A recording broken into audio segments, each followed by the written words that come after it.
Welcome to FleetisticsONE. This video is the place to start configuring and learning to use your new system. This session is the second installment of our FleetisticsONE First Step series. The first is our introduction to the MyFleetistics Fleet Management Portal. Once you're logged in to MyFleetistics, the FleetisticsONE option is then clicked in the left menu to access all of the features and components of your new system. Let's get started. The FleetisticsONE system is comprised of two components. The first are the devices that are installed in vehicles, equipment, and assets. The second is the online system. The online system provides access to the information reported by the devices in the mobile assets. Without data from the devices, the online system will not have information to display. The devices communicate through the cellular network. Just like cell phones can drop a call, a single report from a device may not be relayed to your online system. Consequently, the devices report at short enough intervals that a dropped report doesn't affect the bottom line reliability of information presented through your system. This illustration provides a high-level overview of how components of the system work together to provide the information displayed through the online system. The first step is the device communicating with multiple GPS satellites. The more satellites a device is communicating with, the more accurate the reported location is. Reports issued when the device has GPS latch with 6 satellites is less accurate than a report that includes location determined by 12 satellites. The variance of the GPS network is less than 3 meters, or when converted to yards, a little over 3 yards. So even a location report from 6 satellites is reliable enough to determine within 2 parking spaces the location of a vehicle. Once the device has determined the location, it then reports the location and any other information monitored by the device through the cellular network to our computer servers. Each report received by the servers is written to a database. This database provides the information displayed in the online system. Now that we have discussed how the system obtains and reports information, let's take a look at the map. The map is accessed by clicking the FleetisticsONE option in the left menu. Once the system window is displayed, we click the Monitoring tab located near the top of the window. If the map was the last window displayed during the last login, it will be displayed at opening for your next session. The monitoring or map window is split into 2 panes. The left pane contains a list of available devices. The right pane contains the map. Keep in mind, a device equals a vehicle or a mobile asset. So the list on the left may technically represent a device, but from your perspective, the device list contains mobile assets that are being tracked. Let's take a few minutes to look at the features and options available in the monitoring window. The vehicle list contains 6 icons to the right of the name. These icons provide access to options and additional information. Enabling the checkbox to the left of the name displays the vehicle on the map. The first icon to the right of the name is gray when the view is disabled, and black when it is enabled. The second icon to the right provides indication of the current motion state for the vehicle or asset. When a vehicle is parked, the circle contains a minus sign. When the vehicle is in motion, a right pointing arrow is displayed. The third icon to the right of the name provides the number of GPS satellites used to determine location. This provides an indication of the accuracy of the location report. Note, this device is showing location information for 3 satellites. This device has location based on 12 satellites. The system provides many options for customizing the display and information in the monitoring window. To access the options, click the 3-dot icon located to the extreme right of the vehicle list pane. The first checkbox to the list of the option name enables the display of the main window. The second checkbox displays the option in an additional menu. Drop-down menus provide access to additional options. Once all selections are made, click outside the menu to close. In addition to the indicators and options we have already discussed, the bottom of the window contains options for closing the vehicle list to display a larger view of the map, counts for the number of vehicles with notifications, the number of messages from the optional chat feature, and the number of videos available from the optional driver monitoring camera. Now let's take a few minutes to discuss map display options. The icons displayed on the left side of the map provide access to map options. The first icon displays a flyout menu that contains options for toggling on or off the display of map indicators such as notifications, vehicle name, and several others.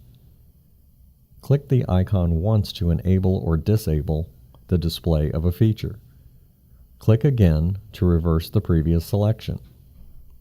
The second icon provides access to available options for choosing a mapping service.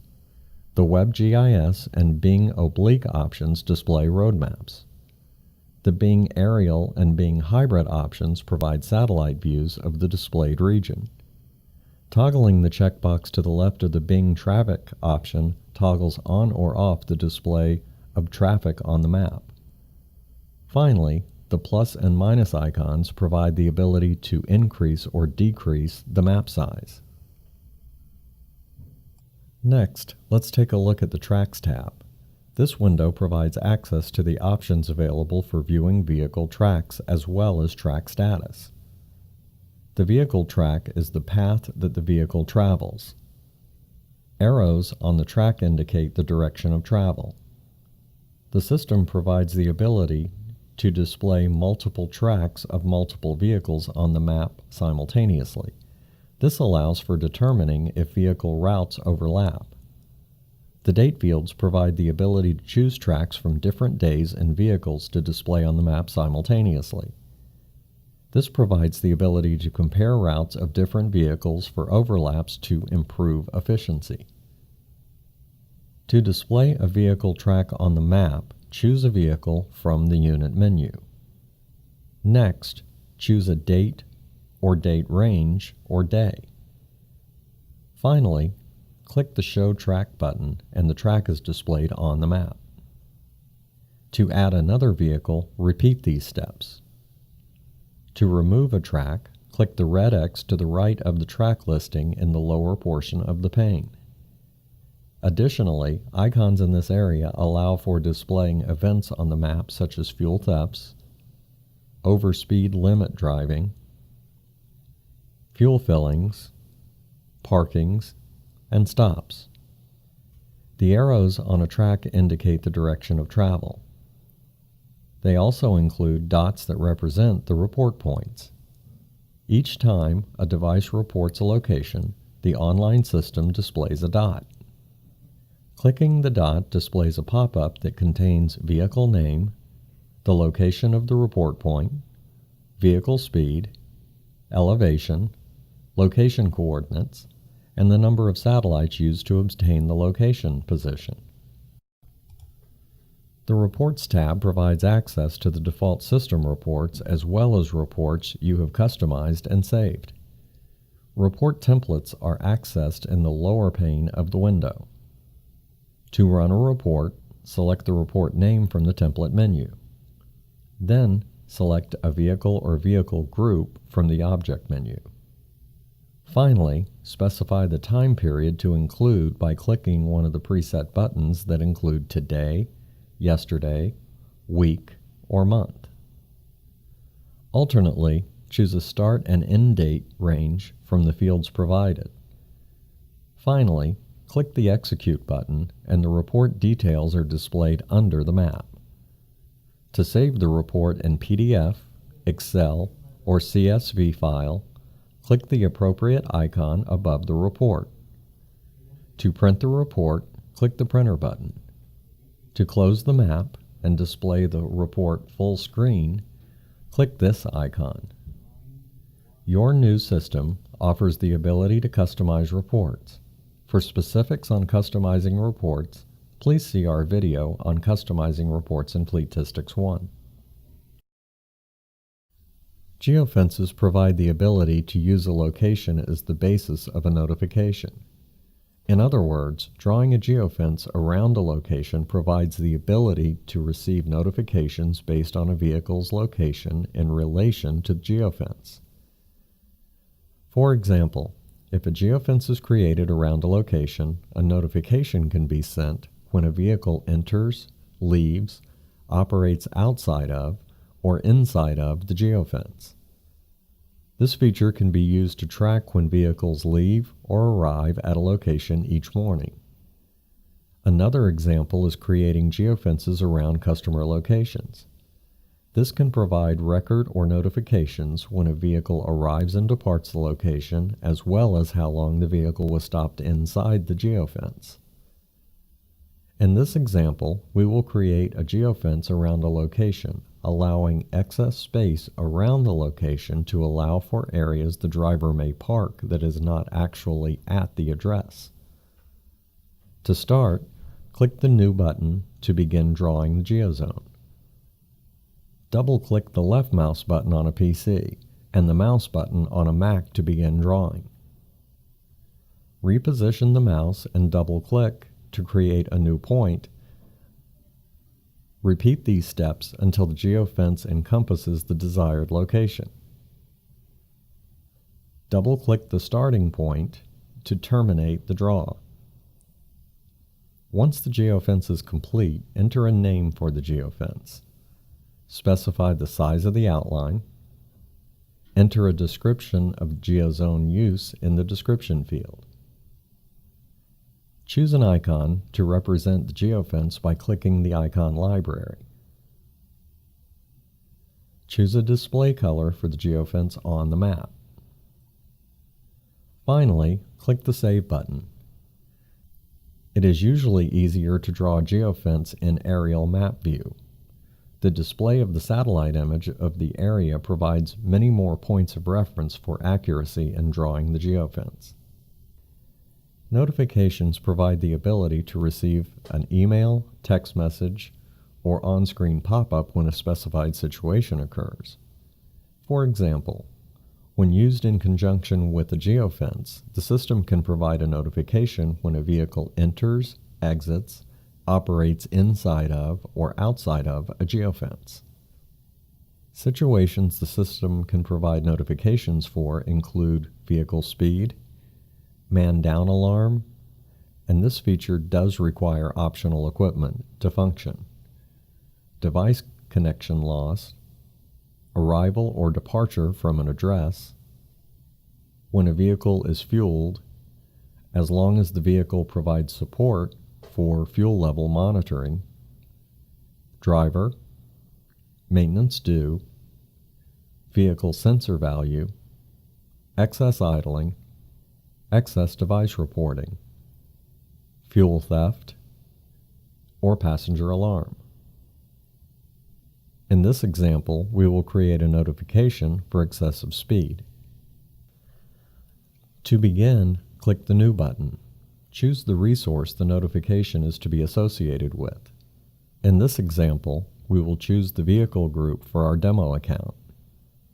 Next, select the vehicle or vehicles the notification should apply to by enabling the checkboxes to the left of the desired vehicles. Then click the Next button. Now, choose the trigger or cause for the notification to be sent. Since our example is for excessive speed, we enable the speed option and click the Next button. Specify the speed range by dragging the starting and ending icons to the desired values. In this example, we will begin the range at 75 miles per hour and end at 100 miles per hour. Once selections are made, click the Next button. Now choose the action or actions to take place when the vehicle's speed is within the specified range. Here, we choose to notify by email. Once the checkbox is enabled, the options for the notification are displayed. Here, we enter an email address to deliver the notification to. We would also like to see a pop-up message displayed, so the checkbox for this notification is enabled as well. The options for pop-ups include playing a sound, choosing a color for the pop-up window.